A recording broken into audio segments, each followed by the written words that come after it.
We are going to discuss the dreaded works cited page.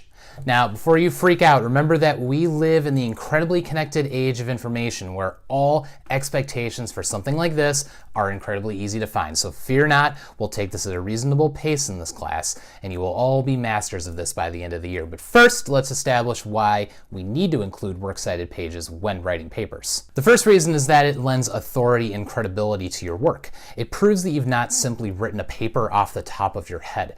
You need to show that you've done the proper research and prove to your reader that you should be taken seriously on this subject.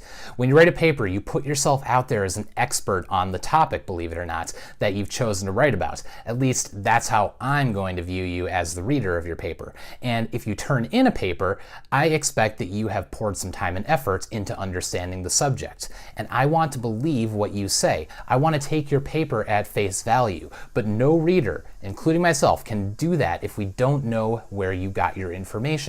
You need to include it in a works cited page so we can believe you and take you seriously. Also, take your role as a writer as a responsibility.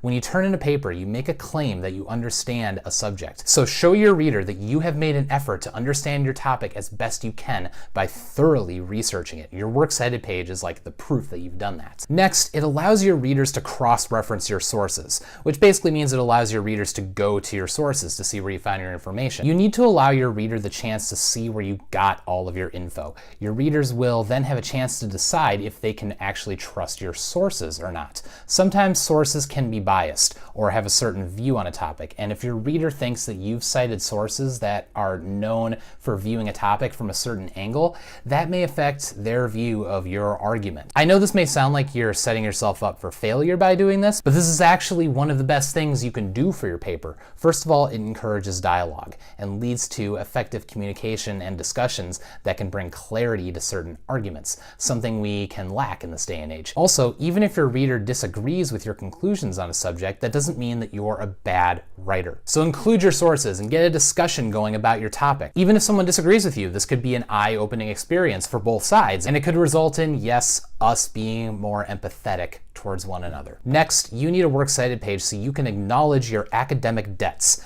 This simply means to admit that you don't know everything, because believe it or not, you don't know everything. If you used a book, movie, or a website to help you write your paper, then essentially you've taken someone else's information and applied it to your writing. I mean, that stuff didn't come off the top of your head. You had to get that information somewhere. You had to absorb that knowledge somewhere. And this is totally okay. It's essential for your paper. But you must let your reader know which ideas you've used that did not originate in your brain. It's a practice in being open and honest. You don't know everything, and it's important to admit it. Your reader doesn't need you to be omniscient, just an honest writer and researcher. Finally, you need a works cited page to avoid plagiarism. This is when you take someone else's ideas or work and try to pass them off as your own. This is something you need to avoid if you are to become an effective writer. Sometimes students will fall into this trap because they feel like they don't have enough original ideas, or they're running out of time, or they even try to sneak it in under the radar to lighten the workload of writing a paper. First of all, don't try this in class. We have programs and resources here at school that are going to catch it. Second, plagiarizing will not help you out in the long run. You need to become an effective writer in this day and age when it is so essential to be an effective communicator. Don't prolong your journey of getting there. Work on becoming a better writer now so you don't have to resort to cheating later. It will inevitably cause more stress for you down the line. This is where the works cited page comes in and is a really effective thing for you to include in these papers. It's a way for you to stand on your own arguments and your own facts because you've paid those academic debts. The works cited page declares that this is your original paper and these are ideas that you took from other sources. Again, it's totally okay to use ideas from other people and places, but you need to be upfront about it. Use a works cited page to highlight the difference between your ideas and someone else's. It's only a problem when you don't cite other sources at all. So how do we put these together? Well, yet again, the Purdue OWL website is great for the works cited page as well.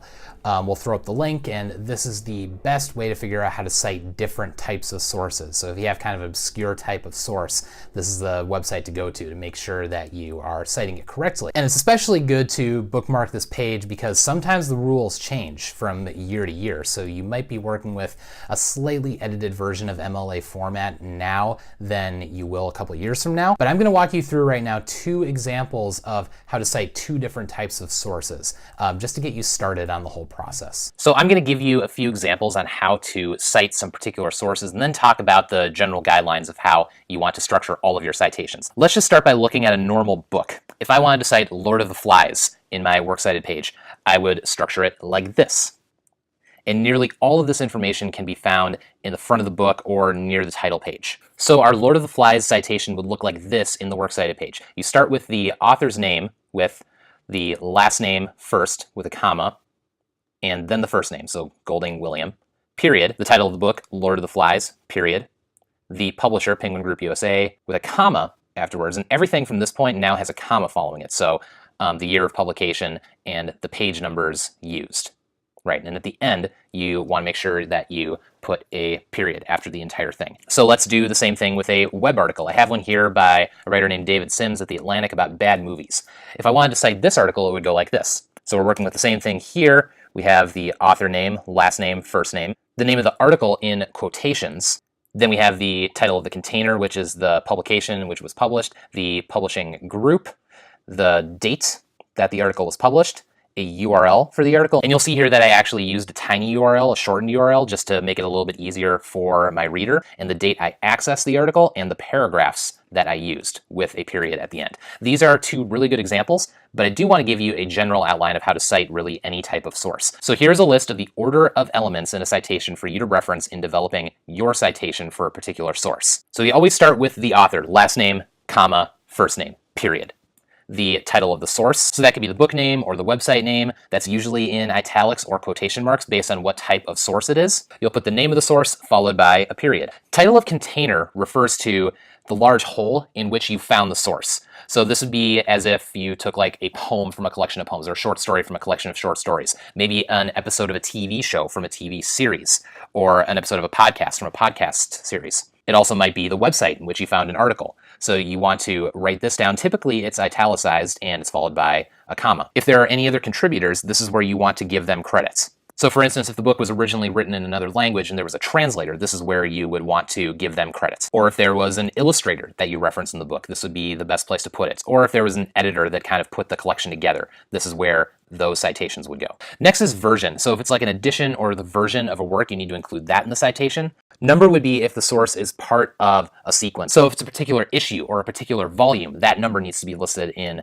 the citation. The publisher is the company or the publishing house that distributes the source out there to the world. So your publisher's name needs to be there. So that would be like in the Lord of the Flies citation, the Penguin House USA citation. Publication date, this is when the work went out to the public. So you'll usually find that somewhere in the front cover of the book. You'll find it on an article. And if you are using a more kind of obscure source, this is something you might have to research a little bit on the internet to find when your source was released to the public. If you're citing like a YouTube video, for instance, all of those videos will have their date of publication on there. So that's where you need to put the publication dates. And location, the final element. You'll see at the end of both citations, I have page numbers and paragraph numbers that I use to indicate where I got my information. You do need to be that specific in MLA citations. Whatever pages you've used and whatever paragraphs out of an article you've used, you do need to cite those because that helps your reader understand that you have really gone in and gotten your information right from the text instead of just saying, oh, I'm just going to cite this book because I need a citation. Being specific about this gives you credibility as a writer.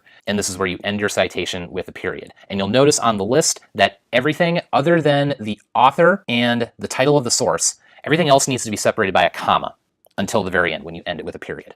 If you use this list as a guideline, you pretty much can't go wrong. But if you have any other questions, feel free to ask me or feel free to check out the Purdue OWL page for this information. They have a lot of other pages that you can access about very specific types of sources. So if you're using a source that you think is a little bit obscure or a different type of source, consult the Purdue OWL page because it's probably got what you're looking for and you can really just follow their guidelines and you'll be home free.